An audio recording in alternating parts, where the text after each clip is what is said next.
And we're back. The jungle. We got Naturel in the building. No, let's go. Got D Strange. Alright. And you know, we greatly appreciate it. Please subscribe, like, share. All that. Trying to get to 1,000 viewers. So let's get into it. Yeah. So let's get into this. First off, Joe Burrow. Now, Joe Burrow's there. You know, the draft's coming up, all this talk. And now we want to know, is Joe Burrow gonna actually spurn the Bengals, or should he just say, okay, let me make the best of my opportunity? See, I don't get where Joe Burrow having all this power to do what he wants come from. I'm all about players, you know, doing what you can do because you know what, the owners got all that bank, so get yours. But Joe Burrow, nobody knew about you last year. You know, you could be that one-hit wonder. You played in that great LSU system. It could have been the system. It could be you. You know, so I think that has to be said, I guess, figured out first. But to me, you know what? You're going to get the bag. You're going to get paid. You're going to have your opportunity. If you're that good, you should be able to lift up any franchise that you go to. So to me, if you're that talented, if you're that dude, just go to the Bengals. I don't see what the problem is. Yeah, see, the issue is Jordan Palmer is his like quarterback coach. Okay. And right now, with him being that influence, I think it's swaying his mind because Carson Palmer's experience with the Bengals was so bad, and Jordan Palmer is Carson Palmer's brother. Okay. And Carson Palmer's experience was so bad that he's saying to him, look, this is not a place you want to be. But the reality is, when they were playing, when Carson Palmer was playing with the Bengals, they went 11-5. They had an opportunity, a real good opportunity to go to the Super Bowl, and he got injured by the Pittsburgh Steelers. And I really believe if he didn't get injured, I think that year the actual Cincinnati Bengals would have went to the Super Bowl. So it's not as bad as he's making it out to be. And at the end of the day, you're not going anywhere anyway. Now, I mean, they're gonna draft you anyway, so you're gonna have to make the best out of it. You got 7 years with the Bengals. Do something with it. You know, yeah, a lot of people talk about the Cincinnati owner, that, you know, he's cheap, he doesn't really want to play his players, you know, he's just in it for the business side of things. But to me, you know what? They have built good teams in Cincinnati. You can definitely be a part of that, Joe Burrow. So to me, yeah, I don't see where all this power comes from, because you have to have a team that wants to come up and get you. Is it going to be like the Panthers that your old coach went to? Does another team want you that bad? Another team has to want you that bad. So I'm not even sure another team wants you that bad, Joe Burrow. Nah. Joe Burrow, go to the Bengals, get your money, do your thing. Guys, get in the comments. Let us know what you think of the whole Joe Burrow situation. You think he should just go to the Bengals and just that should be that? Or do you think he should use his power to kind of go to a team he wants to go to? Get in the comments. Let us know what you think, Joe. Okay, moving forward, we're going to get into this Tom Brady. Things are heating up with Tom Brady. The Tom Brady talk, where is he going to go? Dallas. Is he going to go to the Chargers? Looks like Tennessee's in the lead. Naturel. Where's Tom Brady going? And people talking about the Raiders too. Oh, yeah. Them going to the desert. I think Tom Brady's going right back to New England. Listen, there's been all this speculation. To me, New England is putting the feelers out there that they're going to pay him. To me, that was what the problem was. They never really paid him as that top-tier franchise quarterback. Tom Brady has always been the best quarterback, not one of the best, depending on the year in the league, but he was never paid like the best quarterback in the league. Now it seems he's going to get that payday. They're talking like $30 million a year, so if that's what he wanted, he's comfortable there. The system, everything he knows already, why wouldn't he just stay in New England and try to go for another ring again? I think he stays there. Yeah, he's not going anywhere if he does play. But at the end of the day, for me, it's still a sucker move because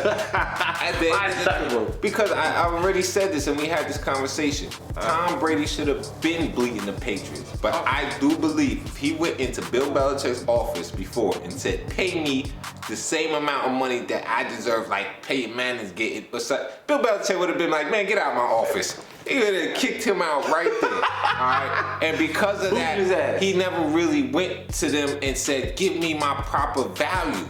He should have been doing that the whole time, and now that he's upset about the way a company or business treats you, now you want your proper money? No.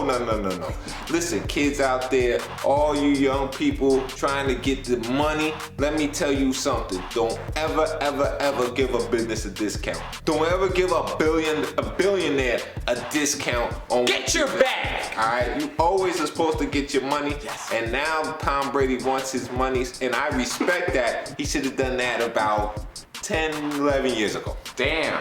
Yeah. Okay. So guys, get in the comments. Let us know where you think Tom Brady's gonna be this upcoming season. You think he's gonna be back with the Patriots?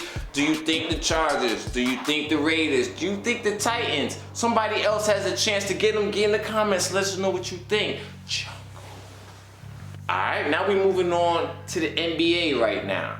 Now this week recently, Joel Embiid has been in the news. He said that he's the best player in the world right now. You know, let's not even take it all the way to the world. Let's just take it to the Eastern Conference.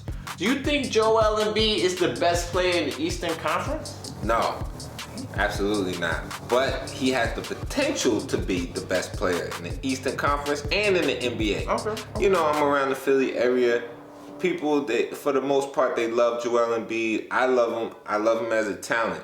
The thing is, you got to do something. Something has to be shown for you to be in that conversation. So, you know, Steph Curry got unanimous MVP. You know, LeBron James has 8 straight final MVPs.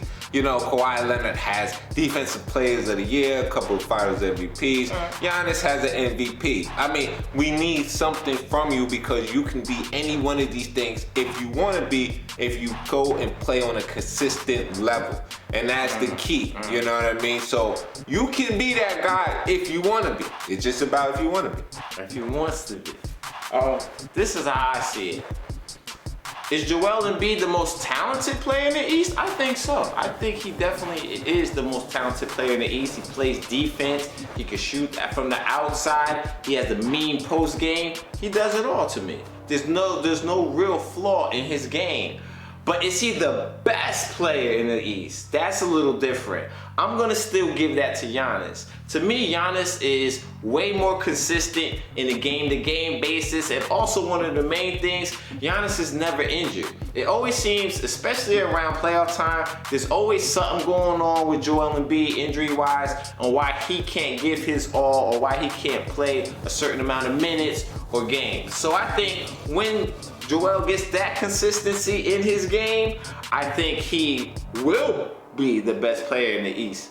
But you know what? Until that comes, he can settle for most talented player. Like I said, he can get to that status, but you got to get a lot more consistent to get to that that best player kind of status, right? Definitely. Cool. Guys, get in the comments. Let us know what you think. Do you believe Joel Embiid is the best player in the world, as he said? Get in the comments. Let us know what you think. Okay, Jungle fam, we're gonna move on to our newest segment here on the Jungle called Fair or Foul. So the first fair foul is right here, this past Thursday. In the NBA, you had the Lakers Grizzlies game. You had the best team in the West against the number 8 seed. But you know what? That wasn't the game that TNT played. The game TNT played was the Pelicans versus the Trailblazers. And wait, Lillard wasn't even playing. So this was basically a Zion showcase versus the Lakers and Ja Morant and the Grizzlies. Fair or foul for them to put on the Trailblazers Pelicans game? Oh, it's fair, of course. You know, Zion Williamson is the future. The NBA got to start building towards somebody who's going to carry the torch after LeBron James goes. And he might not even be the best player in the league, but he's definitely going to be the most entertaining. Definitely foul. Listen, LeBron James is one of the most recognizable sports figures on the planet. I'm sure the advertisers for that game, if you ask them who they wanted that Lakers-Grizzlies game. And also the Lakers I guess the brand is one of the biggest brands in the world also. To put into a game with two teams that are not even in the playoffs. Like I said, Lillard wasn't even playing. To me, yes, you gotta start showcasing Zion, but this wasn't the time. Put him on other nights. To me, he has top billing over a lot of people, just not the LeBron James and the LA Lakers. Yo, so let's move on to the next fair foul. Let's get into it. Big Papi. Big Papi was in the news this week.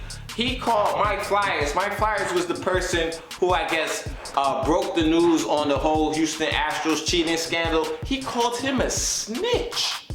Is that fair or foul? That is fair. Fair? Yeah, because if that's what he is, that's what he is. He snitched on him. But you know what? It's sort of hypocritical for you, Big Papi, to say, hey, what are you doing? Because you had your own scandal. You know Yeah. So it's the steroids. Like, so it's like, it's sort of like, who are you to say this about this guy? Your name was on that report. I remember. Yeah. So I definitely think it's fair, but it's foul at the same time. Come on, man. You be riding this fair foul fence. Listen, it's foul. Definitely foul. Listen, I think it takes guts, right? I don't think it's about being a snitch when A, the team got rid of you, and B, the team you went to, you had to protect them because now that's where you make your money. So you had to let them know, hey, this is what the Astros are doing. Big Papi, they trying to put a little heat on the Boston Red Sox as far as their cheating issues. So I think you're kind of trying to deflect away from that too. I think this is a little bit but at the end of the day, you know what? With Houston, it was so blatant. You know, they banging on the drum. Everybody kind of knew. Yeah, you know, it's like, come on. Like, at the end of the day, if Boston was doing something like that flagrant, it would have been known. Not to say that they didn't do something, but I think it would have been more known. And that's why the hostility comes, because the players know for certain Houston did that. So, for the last fair foul this week, Emmit Smith was also in the news this week. And Emmit Smith was talking. Emmit Smith, when they were asking him about Dak Prescott ongoing negotiations for his contract, he said that Dak Prescott should take less so other players can get signed. Fair or foul? It's fair from Emmit Smith's perspective because at the end of the day, he never seen money like that. The most money he's seen is $4 million. So in his mind, he's saying $30 million. Oh, take that. That's your discount. No, Emmit Smith. This is the market. The market calls for $35 to $40 million. I slap his agent. I slap whoever. Somebody don't go there and get that money for this man. You don't give a billionaire a discount. So it's fair for Emmit Smith's mind, but it's foul for Dak Prescott. Come on, you can't keep riding his fence. Look, foul. Emmit Smith, you were one of the main people. You held out 2 games when you didn't get paid and your negotiations were going on. Guess what? You wasn't trying to take less money. You held out 2 regular season games until Jerry gave you money and then you were good. No, Emmit, you know what the deal is. I don't know how, maybe Jerry's still paying him to say stuff like, you know what I'm saying? He's still getting that check to keep saying stuff like that. Guys, get in the comments. Let us know what you think of the whole fair foul situation. Emmit Smith, Mike Flyers, and even the first one, Zion Williamson versus Bron putting on TV. Get in the comments. Let us know how you feel about it. Moving forward, now we're going to get into our favorite segment of the week. Loser of the week, Naturel. What's the criteria? Getting that ass beat. You gonna lose of the week, you know it. So Naturel, who is your loser of the week? My loser of the week should get his ass beat. And that is Rob Manfred. Rob, listen, you called the World Series trophy a piece of metal, trying to downplay the significance because you don't want to go back and take that title. You eventually have to do it. Like, it's going to come to that. You tried to moonwalk, you tried to kind of stave it off. It's not going to happen. Everybody keeps getting louder and louder calling for it. And not only that, you got people like LeBron James calling you out from basketball. When do you ever see people from other sports calling out the commissioner on not even their sport? I've never seen this. Just make it right, take away that title, and everyone's happy. Until you do that, you are a loser. Yeah. You know, they're going to just get thrown at every game. All right, until he does it. But let it be. Okay, on a lighter note. All right, my loser of the week. Please, the Detroit Pistons. I want to say the Detroit Pistons, but really it should be the GM. If you have one, if there exists one, I don't know who you are. But whoever you are, we like to know what you are doing. You traded Andre Drummond for a bag of rocks. Let it be. You didn't want to pay him. We understand that. Now you're buying out Reggie Jackson. You know Marquise Morris. You know you let go. We're trying to understand what you're trying to do. So you're trying to strip down and make it only a Blake Griffin team?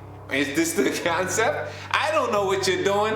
Nobody knows what you're doing. It makes absolutely no sense. Now, if you trade Blake Griffin and try to get draft picks, and you traded Reggie Jackson and try to get draft picks, and you traded Drummond and try to get draft picks and said, we just give up, let's just try to draft and then try to build from that one, maybe we would have better understanding. But you're not even doing that. I should be the GM of the Detroit Pistons. That's what's going on. Detroit is just a sad scene.